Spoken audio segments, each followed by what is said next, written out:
I have lost a lot of money these past few years in the form of opportunity. So today I'm here to talk about what I do if I had to restart from $0. Guys, the first and foremost one is I'd start investing as soon as possible, as early as possible. Now, I didn't get started into the market until I was like perhaps 25, 26, so like my mid 20s. And it was with a Roth IRA account, it wasn't even with a brokerage account. And at the time I was working with this company that offered a 401k match. But the issue was I was very cocky. I figured, I wanted to retire early.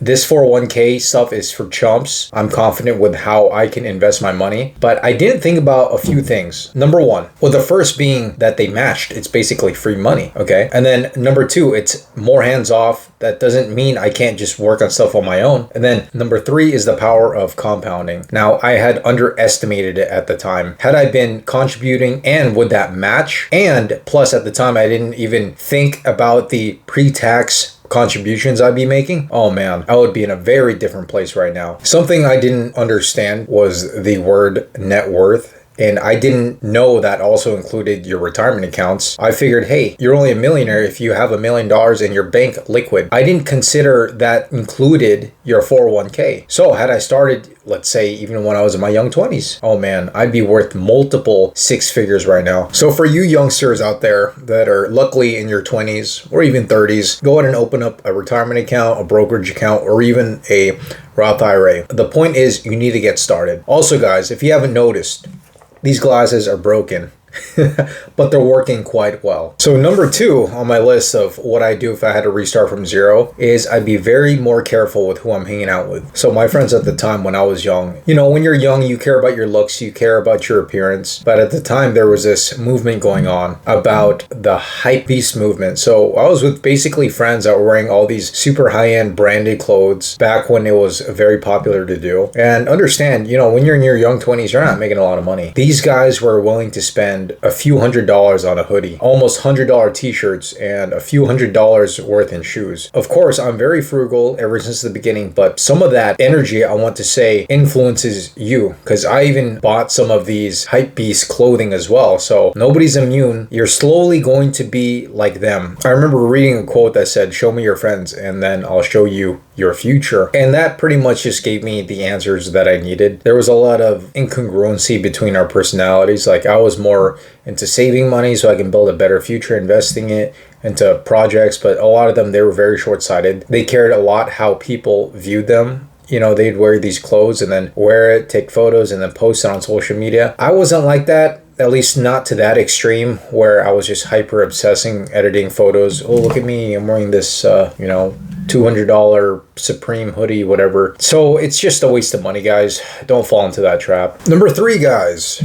This is very unpopular, but start a budget. Now, the reason why it's unpopular is because now you have to see your expenses. Now you have to go through your credit cards and see what you're spending on. Who wants to do that? All right. Who wants to go through their accounts and see, oh, wow, I spent $20 at McDonald's here. I bought a $57 hoodie from over here. And then I spent $200 going on this trip. All that stuff adds up. And the reason why people don't want to be budgeting is because essentially you're taking away their prize. You're taking away the t-shirt, you're taking away the shoes, you're taking away the trip to Cabo. You're destroying their dreams essentially. And then once that dopamine effect, once their high is over with, the retail high, the traveling high, that credit card debt is still there that you swiped your card on for that trip you couldn't afford, for those clothes you couldn't afford, for that dinner you couldn't afford. But what people do is, they swipe and then they don't look. They put their head in the ground like an ostrich, and that's called the ostrich effect. They're hiding, from their bills. It also teaches them to get their dopamine immediately versus earning it later on. So what I've done is I've gone through my pay stub and I looked at all my taxes, all the payouts, all the work benefits, and then I went through my credit card statements. And then I started putting out and separating which ones were needed, which ones were not. And the cool thing about this is I was able to create a budget for myself for the weekends. Okay, I'm not saying you need to be saving and penny pinching to the brim, because obviously you need to have a life. I needed to calculate for myself, okay, I want to have fun with my friends on the weekend. I want to go on dates. How much could I spend? So the beautiful thing about it is it's not taking away from me, but allowing me okay, to have a social life, allowing me to go on dates. It's rewarding me for my good efforts and my responsibility. For example, for me, I did all my calculations after my bills, after my gas, everything. It turns out I can spend approximately $103 every weekend. And that doesn't even include gas. So I think that's pretty sizable. If I want to go watch a movie with friends, go have 2 dinners. I think it's the best thing to do for a budget. I think it's the best thing to do if you want to get ahead of your finances. I know a lot of people who do not budget at all and they are done for. All right, guys, moving on to number 4, which is stop buying things you don't need. I'm going to start with the most obvious, guys, and it's something we can all relate to, and that's coffee. So recently I was talking with someone at the gym where I didn't mind spending the money on coffee just because I can afford it with my new job. But then it turns out that everything inflated. So before, coffee used to be $5. Now I'm seeing like $8, okay, for coffee.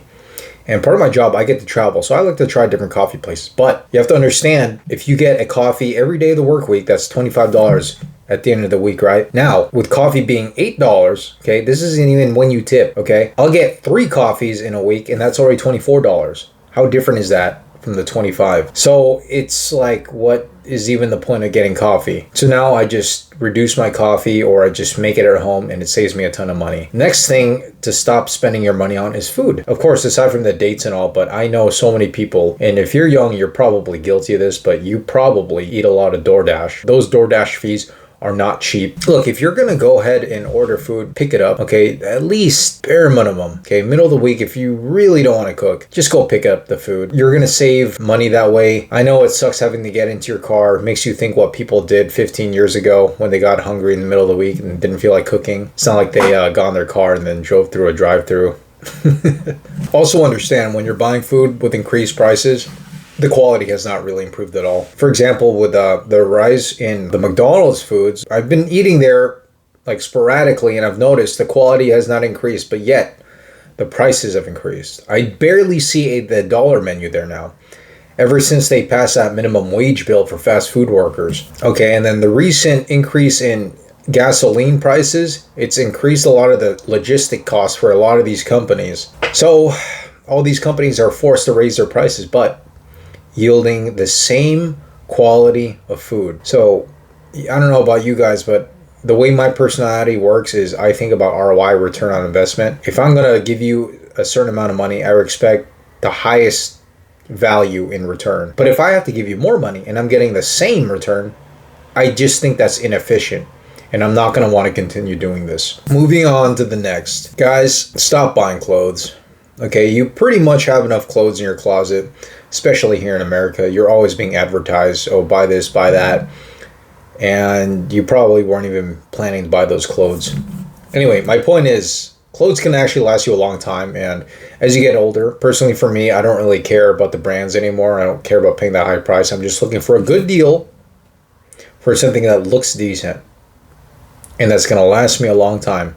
Okay, so really, a lot of you guys who work normal jobs, let's say you work in an office, and it's pretty casual nowadays. And assuming you're doing laundry 2 times a week, you only really need like 2 to 3 pairs of jeans, 5 t-shirts, some socks. I mean, socks don't even matter in the color. You need like 2, 3 sneakers. I mean, that's already overkill. You need like 1 hoodie. You don't need to be spending money on clothes. And this goes back to the quality thing. A lot of the quality of these clothes haven't really increased dramatically. I mean, it's cool how we have that moisture wicking stuff, and then we have like SPF on our clothes now, but I haven't really seen any new inventions, and t-shirts have just gotten more pricier.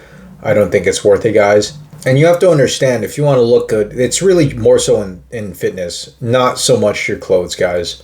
You can't really hide the out of shape body you have. With that being said, guys, thank you for tuning in, and hopefully you've listened to my wise advice. If I had to start from zero, I would do exactly all of these steps. Well, guys, this channel is all about reaching to $100,000. I'm excited because I recently passed my $30,000 mark, so it's exciting. We're almost there at the halfway. This is amazing. Compounding is doing its magic, and all I need to do is just be more and more patient, guys. So if you want to make it to 100K, and join me on this journey, guys. I suggest you like and subscribe to this video. I highly recommend it just because when you're part around a community and you're around people and you listen to content about the goals you have in life, you're more likely to achieve them. So guys, thank you for tuning in, and I'll see you next time.